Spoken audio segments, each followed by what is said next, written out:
Good morning, dear children. Let us continue the chapter The Age of Revolutions.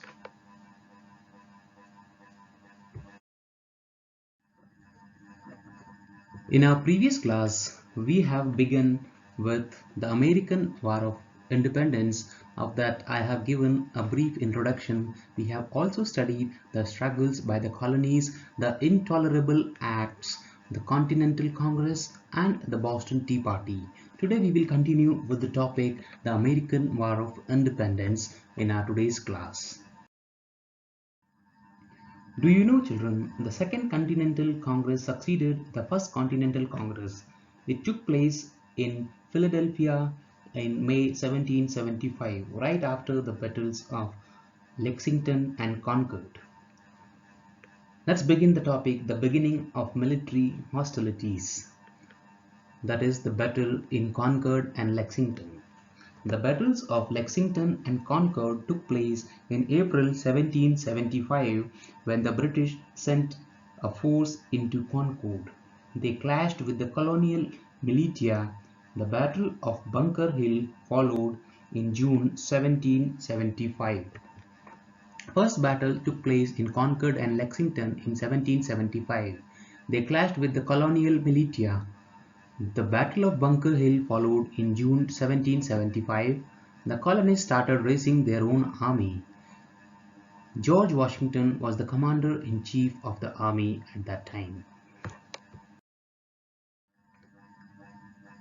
The term militia means the army. The content of the declaration.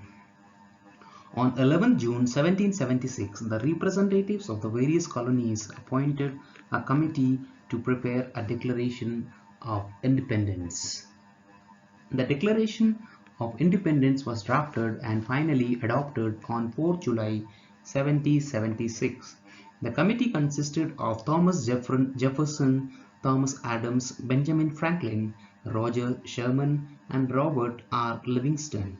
The Declaration of Independence was finally drafted. The content drafted in the Declaration spoke about equality of men and their right to life, liberty, and pursuit of happiness.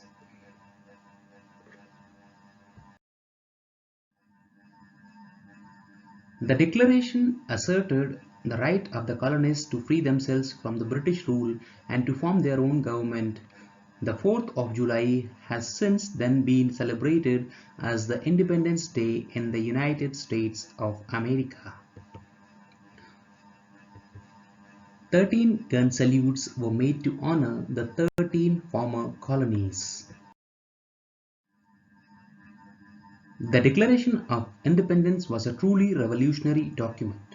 It was based on the principles of government by consent of the governed, which at that point in time was not practiced by the government of any other country.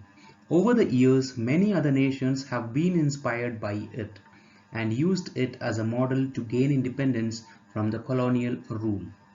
Next topic of this chapter is the Treaty of Paris. The Treaty of Paris was signed in 1783. The treaty was between the British government and the colonists. British government agreed to recognize the independence of the 13 colonies. The United States of America was formed. The Declaration of Independence proclaimed that all men were born equal and hence had equal rights. In 1789, George Washington was unanimously elected as the first president of the United States of America. The American Constitution adopted the Bill of Rights in 1791, which served as a model for various constitutions around the world.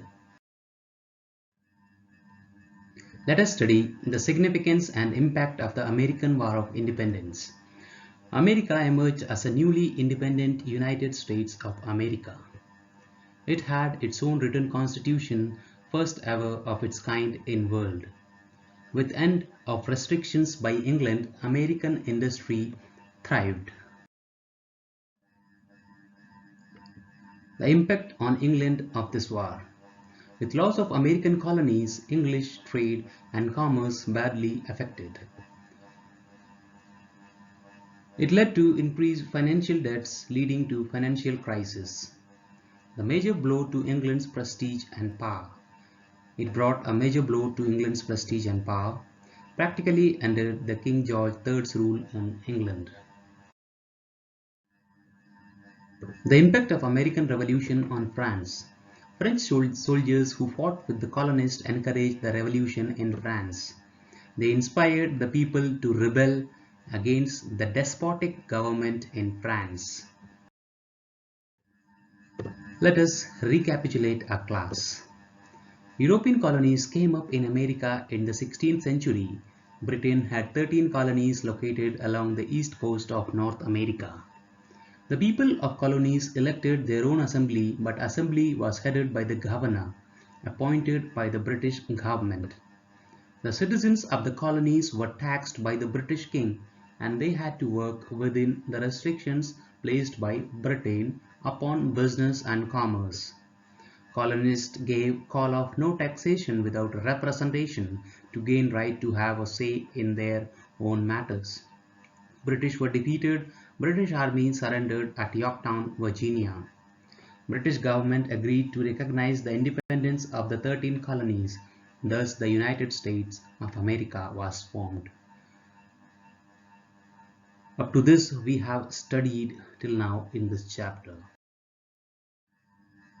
There are some important terms to learn. That is, what is a constitution? A body of principles according to which a state is to be governed.